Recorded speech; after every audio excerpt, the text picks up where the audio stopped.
I was 18 when that summer quietly changed my life. Our street in Columbus, Ohio, was normally predictable, filled with joggers, kids on bicycles, and neighbors watering their lawns. One afternoon, a moving truck stopped in front of the house across from ours. That was the first moment I saw Emily. She stepped out beside her parents, smiling in the warm sunlight, and suddenly the familiar neighborhood felt new today. Over the next few weeks, I started noticing Emily everywhere. Sometimes she walked her dog in the evenings, sometimes she sat on her porch reading. We exchanged small smiles at first, the kind neighbors share without thinking much about it. But for me, those tiny moments mattered. Every time I saw her, my day felt lighter, and I began looking for excuses just to pass by her house again slowly. I didn't know much about her yet, but my imagination filled the empty spaces. I wondered what music she liked, what dreams she had, and whether she ever noticed me the way I noticed her. At 18, emotions feel huge and new.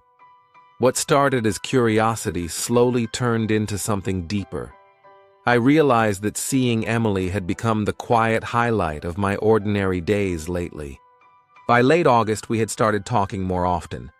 It began with simple conversations about school, the weather, and the small coffee shop near the park. Emily was easy to talk to, calm and thoughtful. The more we spoke, the more comfortable I felt around her. Still, every time she smiled, my heart reacted in ways I didn't fully understand, like it already knew something important. Soon I found myself planning my evenings around the chance of seeing her outside. I would walk past her house, pretending I needed fresh air or a short break. Sometimes we talked for 5 minutes, sometimes longer. Those conversations felt effortless. She laughed easily, and I loved hearing it. Somewhere during those quiet evenings, I realized my feelings were no longer just admiration. I had truly fallen for her already. For days, I debated whether I should tell her how I felt. Part of me was excited, but another part was terrified of losing the friendship we were building. Eventually, I realized honesty mattered more than fear. One calm evening near the park, with the sunset fading behind the trees, I decided it was time to speak. My heart was racing, but my mind was finally certain about this moment. I told her slowly, choosing my words carefully. I explained how much I enjoyed our conversations and how being around her made my days brighter. Emily listened quietly without interrupting. Her expression stayed gentle, but I could see a hint of concern in her eyes. When I finished speaking, the silence between us felt longer than usual, as if the moment itself was holding its breath right there with us. Emily thanked me for being honest, and her voice was kind. Then she gently explained something I wasn't expecting. She told me there was someone else she already cared about deeply. They had known each other for years, and her feelings for him were strong. She didn't want to hurt me or give me false hope. She respected me too much to pretend otherwise that night with calm honesty. Her words were soft, but they still hurt. For a moment, I didn't know what to say. I had imagined many possible responses, but rejection had never felt so real until then. Still, I could see she was trying to be considerate. I nodded and thanked her for telling me the truth. Walking home that night, the street felt quieter than it ever had before in my young life then. The next few weeks were difficult. I kept replaying that conversation in my mind, wondering if I could have said something different. But deep down, I knew the truth. Feelings cannot be forced, and Emily had been honest with me. Slowly, I began focusing on other parts of life again, especially school, friends, and the small goals I had ignored during those emotional weeks of quiet reflection. Instead of avoiding the situation, I tried to grow from it. I started exercising in the mornings, and reading more books about personal development. Those habits gave my days structure and purpose.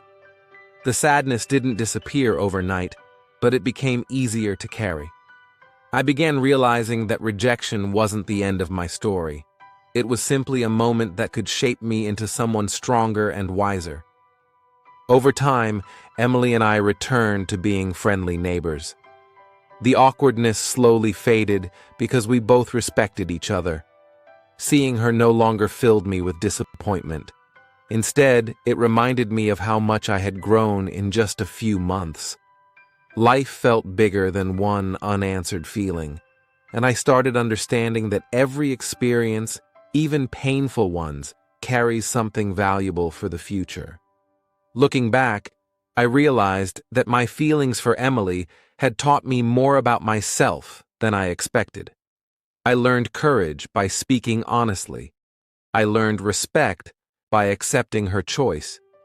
Most importantly, I learned that self-worth should never depend on someone else's decision.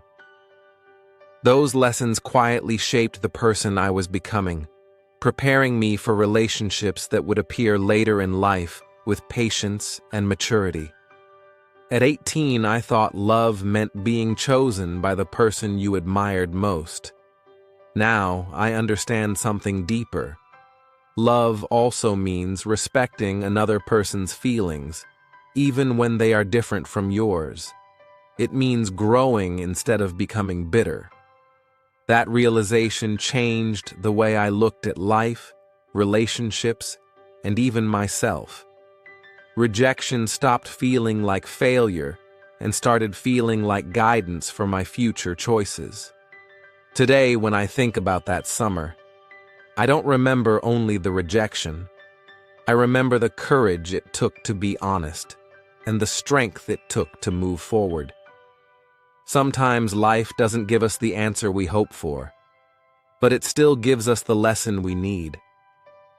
And that lesson, quietly shaping who we become, is often more valuable than the love we imagined back then.